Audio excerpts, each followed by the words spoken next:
Coming to you from his studio in downtown San Francisco, this is the Backstage Bay Area podcast.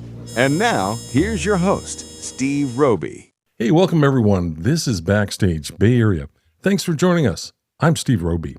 Today, my guest is trumpeter and composer David Weiss, a band leader whose work over the past 3 decades has shaped some of the most distinctive ensemble concepts in contemporary jazz. From the new jazz composers octet to the Cookers, Point of Departure, and Endangered Species, his projects have a clear musical identity rooted in composition and collective sound. His latest release, Auteur, is out now on Origin Records.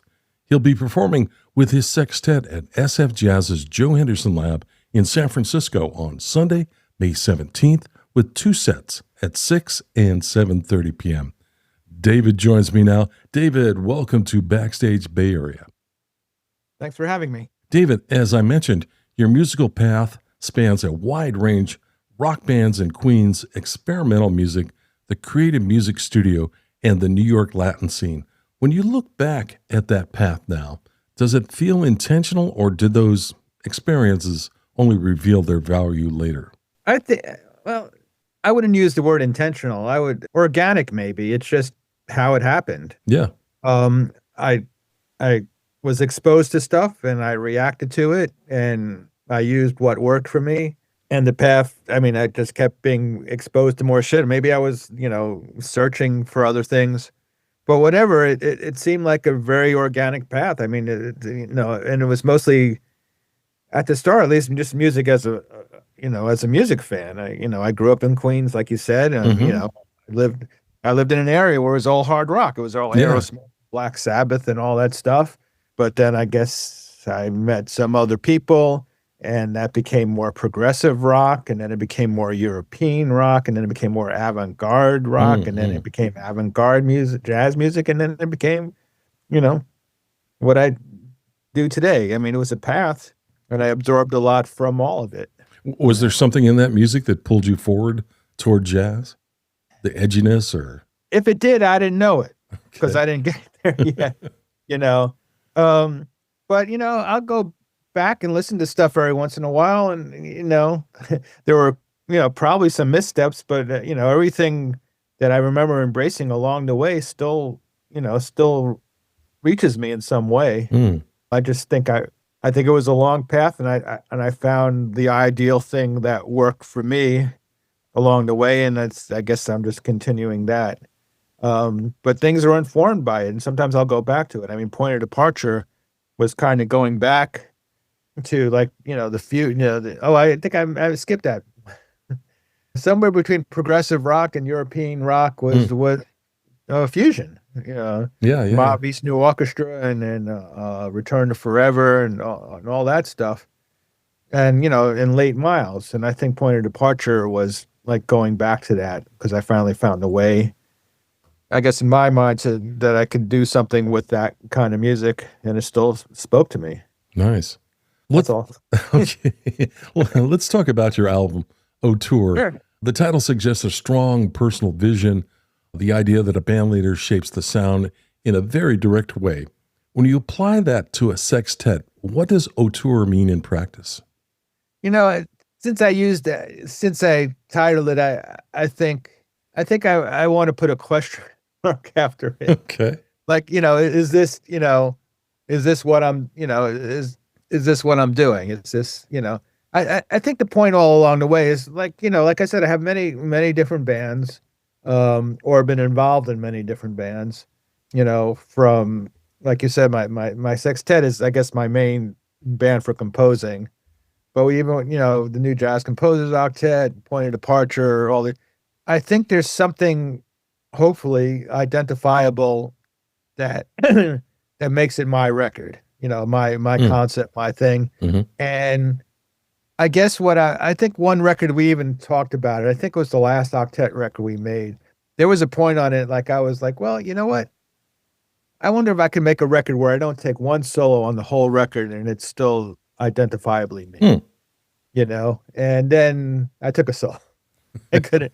I've had those ideas a couple of times, and I don't know if I call it chickening out or whatever, I think on the sextet record before this one, I was like we were talking about Wayne Shorter's Speak No Evil, which comes up as a reference point a lot. Mm-hmm. And I'm like, have you listened to that record lately? They're all medium tempos. There's no up tempo. There's no even like medium up tempo. It's all, a certain tempo. That's like, and the record, I guess, it must have been The Mirror. I can't even remember which. But I was like, we should try that. And then I think that was a record company was like, you should have a snappy opener or something. Like, well, yeah, okay, that brings him in. I guess, he can only get away with so much. I mean, I think that's part of being, not that well known. You got to still kind of can't be as bold. Right, right. Yeah. Hey, I want to start the music part of the show with a track from the album titled Resilience. What were you building toward with that piece, both musically and emotionally? I think, if I remember right, there was two little threads that kind of put it together. One was the intro was actually something that was it was like a British fusion band called National Health. And there was something in the voicing or something that I took. And then the other part was there's a little section in the middle, and I realized I was doing the George Cable's thing that he did on Ebony Moonbeams, I think. He did it twice. It was a device. I mean, I did it differently, but I played it for him. I said, we were out, at a sound check once. I said, George, I just wrote this tune. There's this one section, though, I'm not sure about, and I played it for him. It's like, do I owe you money? And he's like, no, it's okay. But with that in mind, that's when I always title my tunes way after the fact. And, then I was remembering that conversation and that influence was in there. And the Resilience title comes because George is about as resilient a person as I am. So I guess that kind of explains the subtitle for the song, For George. Yeah. Okay. It's for George Cables. Okay. We're not suing. And mystery solved. So let's listen to it now. This is Resilience from the album Auteur here on Backstage Bay Area.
just heard Resilience from the album Auteur by the David Weiss Sextet.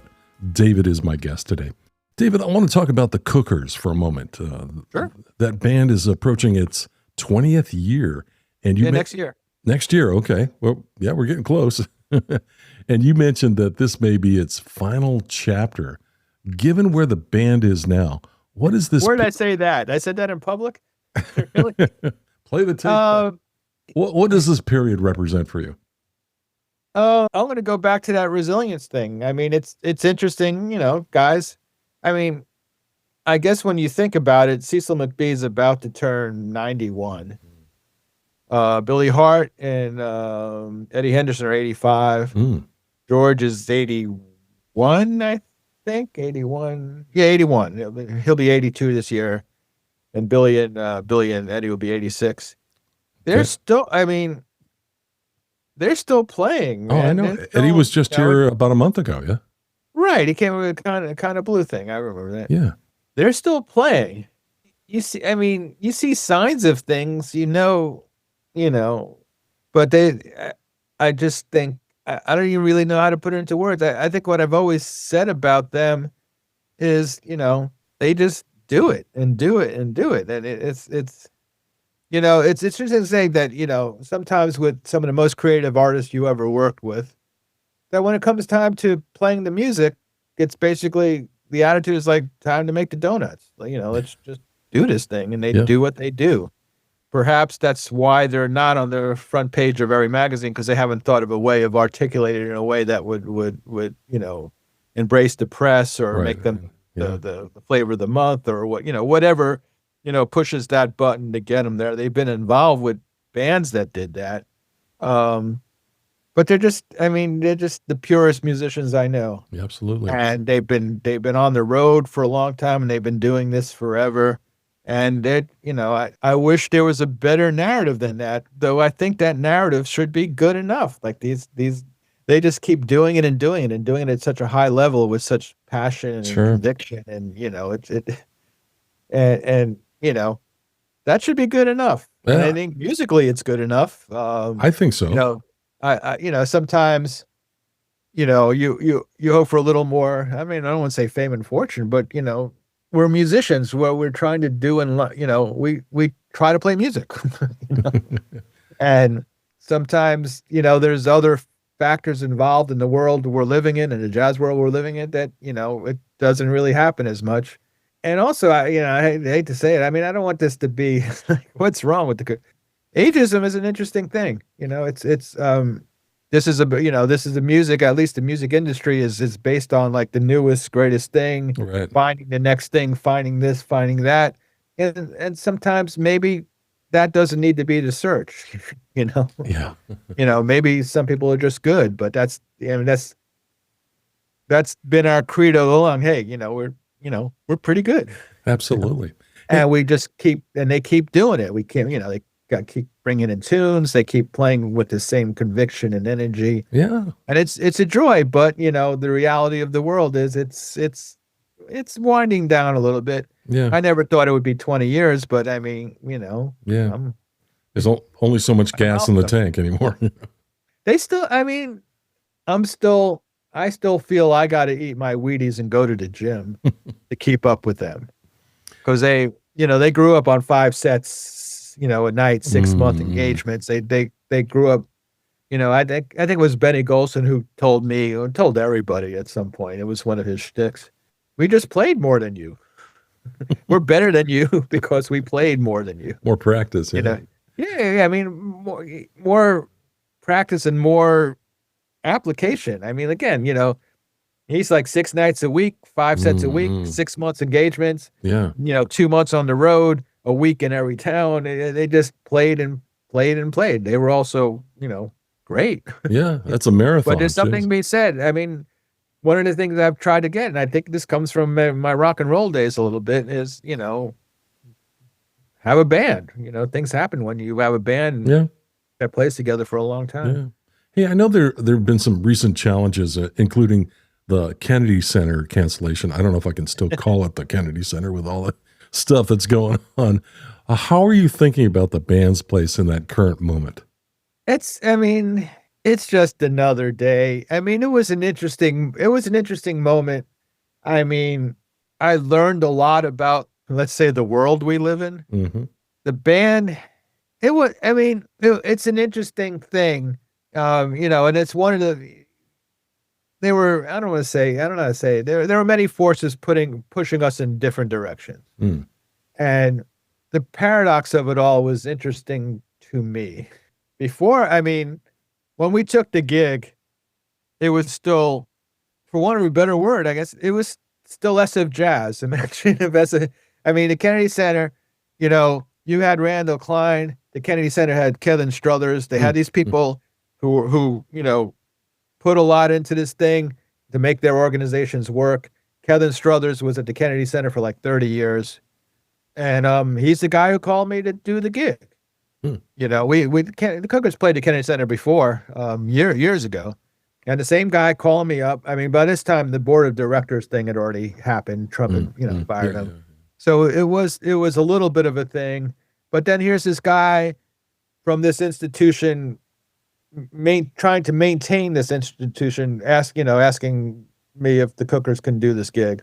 I was like, wow, for you, yeah, sure. Because I mean, I mean, the one thing you could say about this kind of thing is the nuanced thought is not a thing anymore with this stuff. So I mean, when the guy who's been working there 30 years is trying to hang on like everything else, like USAID, like every other place that's been decimated by these people, there's still a couple people that like trying to hang on and say like, hey, it's let's keep this going. So when this idiot is gone, we'll still have an institution. We'll still be able to do good or whatever. I hope so. Yeah. And that was the logic for it at the time. I mean, I would get a call or two like, why are you doing the Kennedy Center? And then I would kind of say that, look, the person who hired me is the same guy. His staff is still there. They're all wonderful people. They've always tried to do this beautiful thing and have jazz at the Kennedy Center and have it mean something, just because some schmuck is, just so. But when he put his name on the building, all bets were, and that was it. And it was a performative act, and it got a performative response. Right. Like everybody wanted you to cancel right away. Mm-hmm. And one guy did, the guy who did the Christmas Eve show, Chuck Red, who's still getting crap for it and got death threats. And I mean, it was terrible. I mean, I saw him disappear. I saw him take all his social media down. We had mutual friends, and he, as far as I knew, he was like hiding in the closet somewhere because he just couldn't.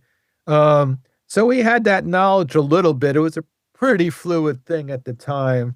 And I didn't cancel right away. Again, the people at Kennedy Center were still there. They were still, their thing was always like, look, we're here to help you make whatever decision, whatever you want to do. We're here. Our job is to support the artist through, Nice. So they kind of laid out, as it dragged on a little bit, they were laying it out like, well, look, if you cancel by this date, if you cancel by this date, technically the Kennedy Center will want, they'll expect you to pay them, if you cancel past this date and the union staff is hired, the union staff will have to be paid, and we will come after, we'll contractually come after you for that money and the marketing budget and all this stuff. They gave me, had a clear-eyed vision of what would potentially happen. And then, so the guys in the band, I mean, nobody was loving this. And after we just decided, no, this is not, can't do it. Yeah. A couple of guys in the band, when I called and said, look, we made the decision, they were like, damn, I could have really used that money. But, that's just it's an old school thing. I don't think before, and I don't think afterwards they thought that was their world. Yeah. They played gigs for racists before. They've played gigs for unsavory people before. And it didn't seem that different. The only difference was on nuanced social media, telling, cancel the Cookers. The Cookers will never play here again if they take this gig, and, all those kind of things. I can see that. Yeah. Yeah. And so maybe that wasn't their world exactly, And I think it came later. I think I watch a little too much TV sometimes, but I think it was Nicole Wallace that said, "A petulant child put his name on a building. Why should we pay attention to it?" And I think that was kind of our basic philosophy at first, and then the backlash came. Yeah. And then and nobody was comfortable doing it, so it was kind of easy to go like, no, we're not doing this. All right. Yeah. Hey, on a brighter note, let's move to another track from Auteur. The track I want to play is called "The Other Side of the Mountain." Can you talk about what the idea behind this piece is, and how does it contrast with "Resilience," the track we just played, in terms of mood or direction? Well, again, an after the fact thing. It was, there was a documentary on Ron Carter I was watching on TV, I guess YouTube or something. And Ron was talking about a version of that. Of course, that comes from a Martin Luther King speech, about getting to the other side of the mountaintop. Sure. Right. I might not be there when you get there, Yeah. but we're heading that way. And I was kind of like, this last year or so, like, are we? Are we taking a step back? Or we're still moving forward, but maybe not everybody's got the memo that, hey, we're still trying to, and and if we got up there, what might it look like? What it might actually be? Because Okay. things have changed the last couple of years, and I guess that's history. That's me, me getting old and saying like, oh, okay, I guess it's not always a forward projection.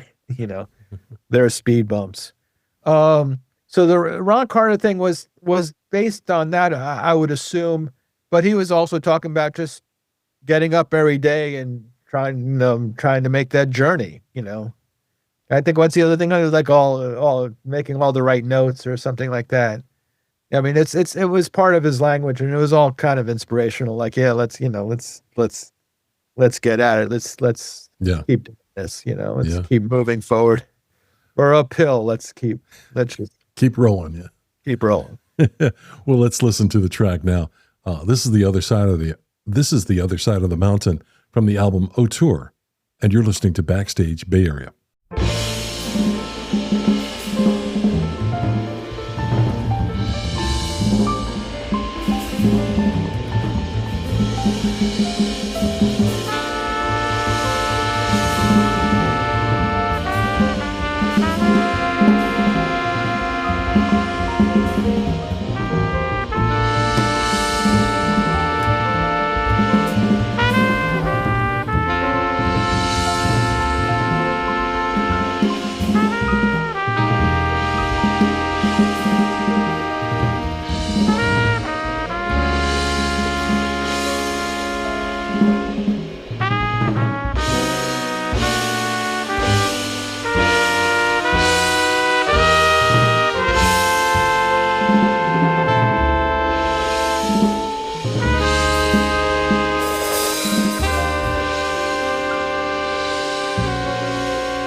You're listening to Backstage Bay Area, and David Weiss is my guest on today's show.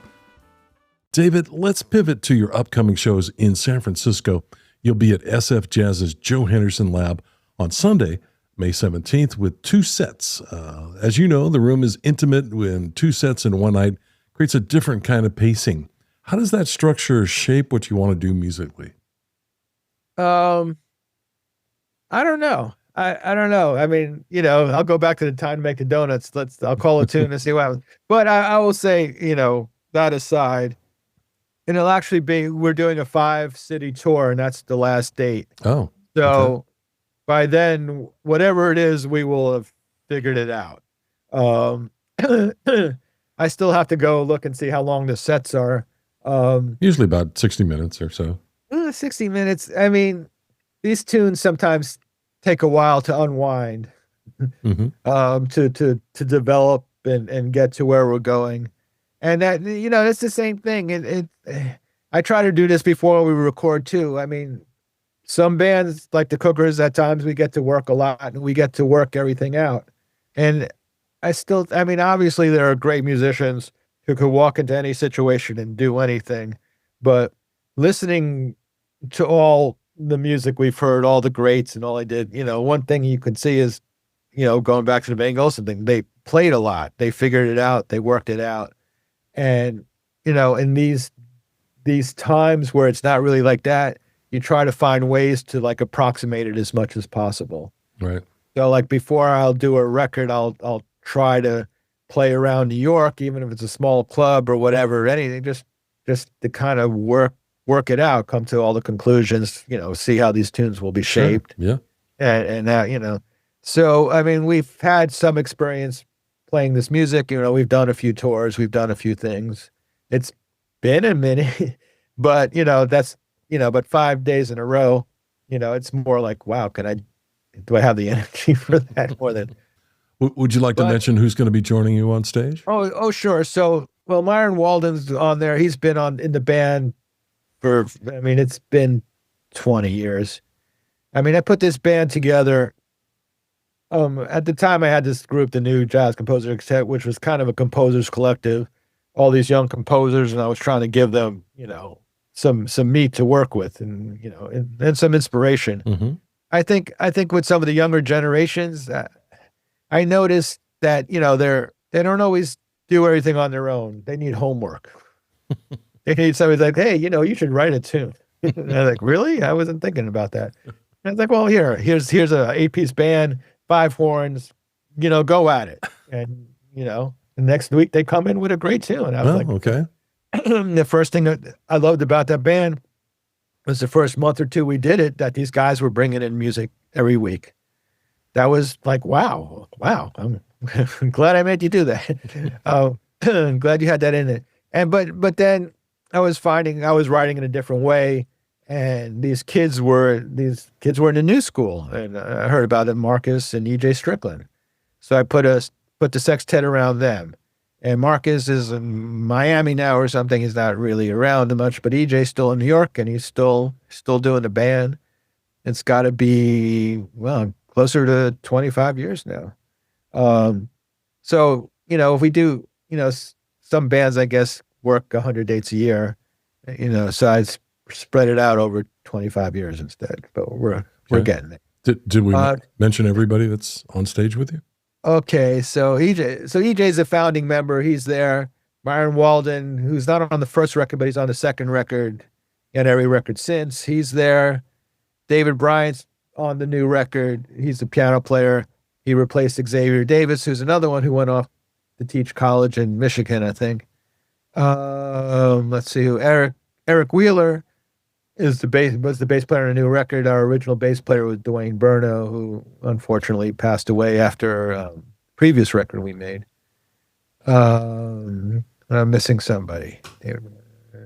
Ben Solomon, a young tenor player who I met with Wallace Roney, and who's plays with Aaron Parks now, and I know he did some stuff with Chick Corea.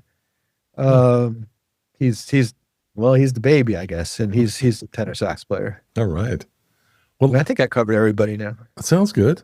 Let me remind our listeners that you can catch the David Weiss Sextet live at SF Jazz's Joe Henderson Lab in San Francisco on Sunday, May 17th. 2 sets that evening, 6 and 7:30 p.m. Tickets are available now at sfjazz.org. And a tip from Steve Roby, get there early. It's open seating. If you want to sit up front, best seat in the house, and watch these guys go at it there.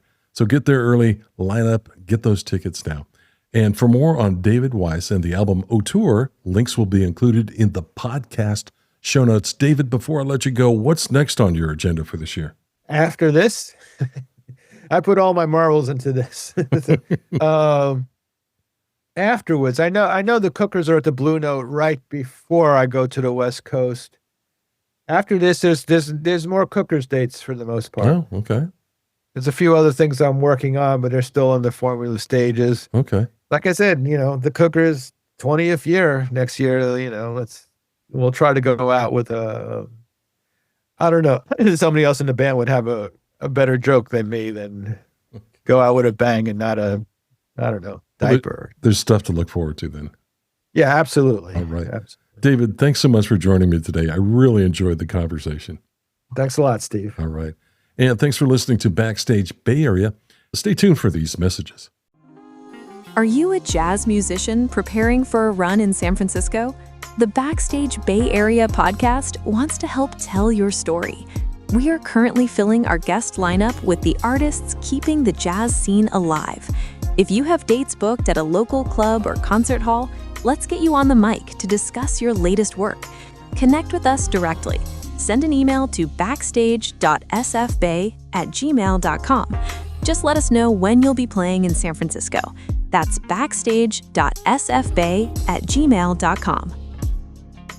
Backstage Bay Area is dedicated to keeping jazz alive in the 415 by spotlighting the artists, presenters, and venues that sustain this music. The most meaningful way to support local jazz is simple. Show up, buy a ticket, and experience the music live.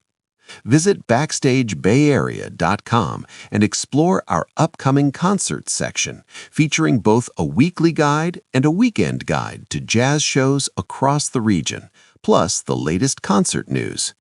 Thank you for keeping jazz alive in the 415. You've been listening to the Backstage Bay Area podcast. Visit us on the web at BackstageBayArea.com. And don't forget to keep jazz alive in the 415.